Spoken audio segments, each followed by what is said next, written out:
Hello दोस्तों, स्वागत है हमारी यूट्यूब चैनल विनय इलाहाबादिया में। दोस्तों, इलाहाबाद यूनिवर्सिटी का सेकंड सेमेस्टर का एग्ज़ाम आप सबका होने वाला है और इस रिलेटेड इस वीडियो में बात करेंगे। तो ये वीडियो आप सबके लिए बहुत ही इंपॉर्टेंट है, बीए बीएससी और बीकॉम वाले बच्चों के लिए, और जो बच्चे फेल हो गए थे या जिनका बैक लगा था उन बच्चों के लिए भी।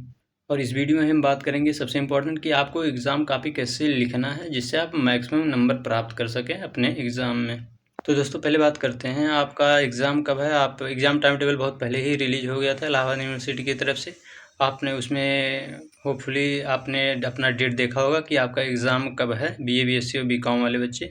तो एक चीज़ ये है कि आपकी जो कॉपी है फर्स्ट सेमेस्टर की ही तरह रहेगी, लेकिन आपको ध्यान देना है बीकॉम वाले बच्चों का कॉपी में कोई चेंजिंग नहीं है। लेकिन जो बीए और बीएससी वाले बच्चे हैं, जैसे आपका अगर थर्ड पेपर है, 3 पेपर है, तो उसकी कॉपियाँ अलग अलग होंगी। जैसे अगर ग्रीन स्टेम पेपर रहेगा तो फर्स्ट है, उसके बाद फिर रेड रहेगा तो सेकंड है। अगर थर्ड आपका मतलब किसी पेपर में थर्ड होता है, 3 पेपर होते हैं, तो आपका उसके लिए ग्रीन रहेगा, और बाकी अगर नहीं है तो दो ही आपका रहेगा। अगर ये आप अच्छे से देखना चाहते हैं या पीडीएफ रीड करना चाहते हैं तो टेलीग्राम में हमारे है, तो डिस्क्रिप्शन में लिंक है, वहाँ से आप देख सकते हैं। अब दोस्तों, बात कर लेते हैं जिन बच्चों का बैक लगा था या बच्चे फेल हो गए थे, उनको बहुत ज़्यादा ध्यान देने की ज़रूरत है इस सेमेस्टर में। क्योंकि आप सबको पता है, अगर फर्स्ट सेमेस्टर में आप फेल हो गए थे तो आप सेकंड सेमेस्टर में आप प्रमोट हो जाएंगे। लेकिन अगर गलती से भी आप सेकंड सेमेस्टर में फेल होते हैं तो आपका ईयर बैक लग जाएगा। तो यानी जो स्टूडेंट 2026 से सीयूटी के थ्रू आएंगे आप उनके साथ पढ़ेंगे।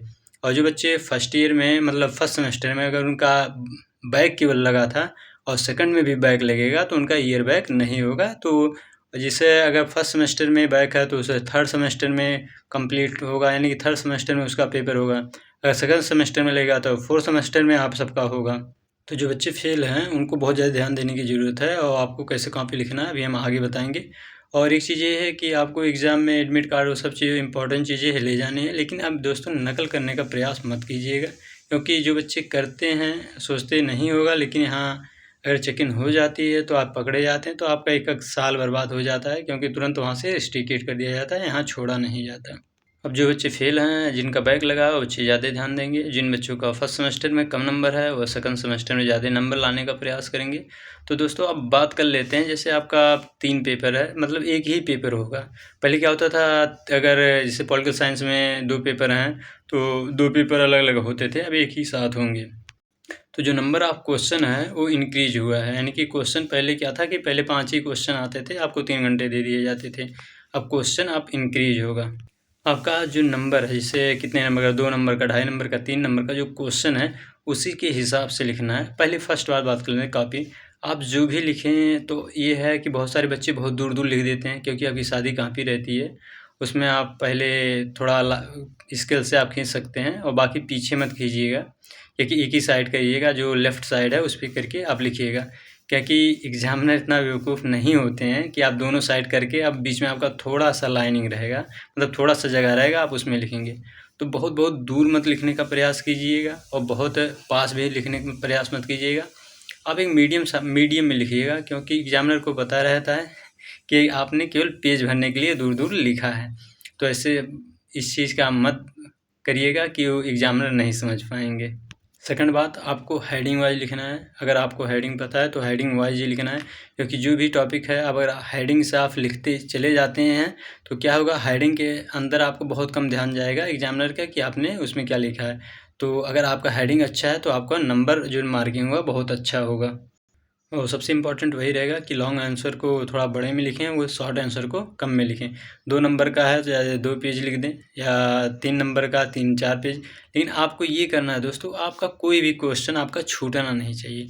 आपको सभी क्वेश्चन अटैम्प्ट करने होते हैं। क्या होता है कि कुछ बच्चों का इससे 2 नंबर या 3 नंबर का क्वेश्चन आ गया, आपने 5 नंबर में तैयारी किया था, तो आप वो सोचेंगे पूरा हम लिख दें, 5 नंबर वाला 3 नंबर में लिख दें, जिससे हमको पूरा नंबर मिल जाए। तो दोस्तों, ये इलाहाबाद यूनिवर्सिटी में आपको फुल मार्किंग बहुत ही कम में मिल पाएगा। आप कितना भी अच्छा लिख देंगे, अगर 3 नंबर का है तो आपको 2 ही नंबर मिलेगा, या 2.5 या 3 मिल सकता है, लेकिन बहुत रेयर केस में। आपने उसके चक्कर में एक बड़ा क्वेश्चन आपने छोड़ दिया तो उसमें आपको नंबर नहीं मिलेगा।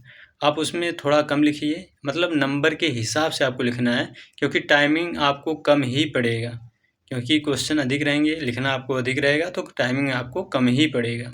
बाकी जो बीच में चीज़ें हैं इसे ऐड करने के लिए, इसे आप कोई टॉपिक हुआ, जैसे लोकतंत्र हो गया या कुछ भी है, तो उसमें और ऑथर जैसे प्लेटो ने क्या कहा, अरस्तू ने क्या कहा, उसमें ऐसे ऐसे पॉइंट होते हैं कि अरस्तू ने ये कहा था, प्लेटो ने ये कहा था। अगर ये ऐसे आपको पॉइंट कुछ याद हैं जो आप कोट करके लिख सकते हैं, वो लिखेंगे तो उस पर इम्पैक्ट पड़ता है, उससे आपको बहुत अच्छा नंबर मिल जाएगा। हिस्ट्री, पॉलिटी जो भी है, अगर आप इसमें लिखते हैं तो इसमें बीए में इसका बहुत वैल्यू है। आपको 1-2 नंबर उसी से मिल जाएंगे अगर आपने सही कोट करके जो जिसने कहा है और आपने लिखा है, उनका सही लिखा है। बस इतनी चीज़ें का याद रखिए। और रिवीजन में आपको अगर टाइम नहीं है तो केवल हेडिंग आप याद कर लीजिए, तैयार कर लीजिए, बाकी उसके अंदर थोड़ा थोड़ा देख लीजिए, लेकिन हेडिंग मत भूलिए। बाकी आप अच्छा लिखिए, रिवीजन करिए, बाकी अच्छा नंबर आपको मिलेगा। लेकिन दोस्तों, ऐसा नहीं है कि आप क्वेश्चन टाइम मैनेजमेंट बहुत इम्पॉर्टेंट है। आपको टाइम मैनेजमेंट बहुत करना होगा। ये कि नहीं, आपको ऐसा होता है कि कुछ क्वेश्चन आपको बहुत अच्छे से आएगा, उसमें नंबर कम नंबर के आ गए हैं, लेकिन आप उसमें बहुत अधिक मत लिखने का प्रयास करिएगा। 3 नंबर का क्वेश्चन है तो उसी के तरह ही लिखिएगा। 2 नंबर का क्वेश्चन है उसी की तरह लिखिएगा। आपको नॉलेज अधिक है लेकिन उसको बहुत कम करके, कंप्रेस करके लिखिएगा, इंपॉर्टेंट फैक्टर और सब चीज़ें लिखिएगा। क्योंकि जो फर्स्ट सेमेस्टर हुआ, जो कुछ बच्चों से मैंने बात किया था, तो उनका यही कारण था कि भैया 5 नंबर में क्वेश्चन तैयार था, 2 नंबर में आ गया। तो ये चीज़ें हैं, आपको नंबर के हिसाब से अपना आंसर राइटिंग करना है और काफ़ी सुंदर लिखना है, और उसमें बहुत ज़्यादा कट-पिट नहीं करना है, और जिससे आपका थोड़ा अट्रैक्टिव और सुंदर दिखे, आपको अच्छा नंबर मिलेगा। और अच्छा राइटिंग का प्रयास करिएगा। बहुत सारे बच्चे से सादे कापी रहेगी तो आप टेढ़ा ना हो, आपकी लाइन सीधा-सीधा रहेगा तो देखने में अच्छा लगेगा। और बहुत नीट और क्लीन लिखिए, बहुत दूर नहीं लिखेंगे और अच्छा लिखेंगे, आपका नंबर अच्छा मार्किंग होगा। बस जितना दिन बचा है आप मेहनत कीजिए, क्योंकि अब आपका सेकंड सेमेस्टर का एग्ज़ाम है। अब बिल्कुल घूमिए मत।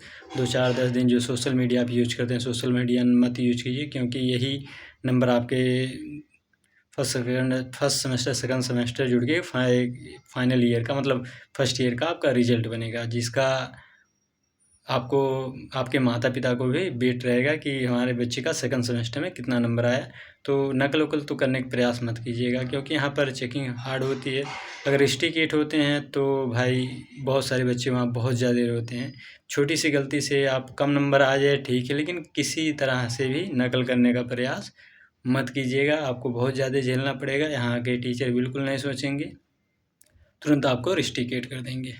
तो धन्यवाद दोस्तों। अगर कुछ आप एग्ज़ाम रिलेटेड और इम्पोर्टेंट इन्फॉर्मेशन पूछना चाहते हैं, टेलीग्राम लिंक है डिस्क्रिप्शन में, आप ज्वाइन करके वहाँ से पूछ सकते हैं। और जिन बच्चों का एडमिट कार्ड में भी नहीं निकाल पाए हैं या नहीं निकल रहा है, वो भी डिस्क्रिप्शन में लिंक है, आप टेलीग्राम ज्वाइन करके वहाँ से हमें पर्सनल अपना जो इन्फॉर्मेशन है, जैसे एनरोलमेंट नंबर भेज दीजिए, हम आपको निकाल के भेज देंगे। तो धन्यवाद दोस्तों। वीडियो को like and subscribe and share करें। धन्यवाद।